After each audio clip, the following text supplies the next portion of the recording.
Hello guys, ito na yung juice ko na blender ko. Ito yung watermelon. Ito yung honeydew, mango, and pineapple. You see guys, 'di ba?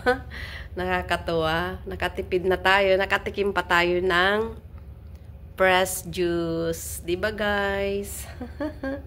So bukas ito naman ang gagawin nating juice. Tapos carrot. Yan na yung mga nakuha ko kanina. Yan na. Hinugasan ko na siya guys. Maraming apple kasi ito rin yung bigay ng amo ko kahapon. Yan. So i-juice natin siya bukas. Ayan. Binabad ko muna siya sa tubig. So para malinis siya. Dami ring ano dito guys. Ito rin yung mga napulot ko na ano. Mga luya, sibuyas, may gabi, then patatas. Yan guys. Sarap palang mamuhay dito. Kasi maaga ka lang gumising, tapos during night, naglalagay sila guys. Pero hindi nila linalagay sa loob ng dumpster. Linalagay lang nila sa baba na nakabox. Kaya yun, malinis siya. Pero dun sa ano, sa Megamark, wala na akong makuha doon kasi may ban daw na kumukuha. Tapos kaninang umaga guys, mayroon doon Bareni. Ang dami niyang nakuha guys. Binigyan niya nga ako oh. Pero ito, pa-expire na siya in 5 days. Pero pwede pang kainin kasi in 5 days pa. Ang dami niyang nakuha guys.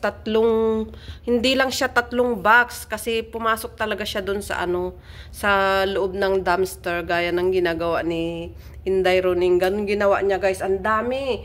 Yung sabi ko, anong aanhin mo yan?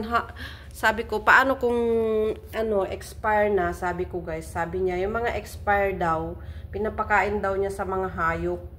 Siguro marami siyang alaga guys. Kasi pati yung mga tinapay na ano, ang dami kasi doon, tinapay na mga nakasupot, nakalakay na sa malaking plastic bag. Mga tinapay na expire na yun. Pero hindi lahat expire kasi nakakuha na ako doon noon eh. Mayroong 9 days, 10 days bago ma-expire. Inalagay na nila doon guys. Nakakuha ako noon, nakain nga namin eh, yung medyo mahal na tinapay. Yun, na ano, kuha niyan. Dami, tapos binigyan niya ako, hindi ko naman kayang mabitbit. Tapos, ito pa siya. Ito pa siya pero hindi ko makita kung saan ang expiry date nito. Kaya hindi ko pa kinakain. Tapos, ito pa guys, oh. Ito rin, oh. Pero hindi ko pa natignan kung anong expire nito. Ito. Yung mga mahal pa naman ng mga tinapay. Oh. Belvita. Diba guys, ang daming ano, nasasayang dito sa ibang bansa. Samantalang sa atin, hirap na hirap tayo. Ay, buhay. So, ayan guys. Thank you for watching. Good night everyone. Keep safe everyone. I love you all. Bye-bye.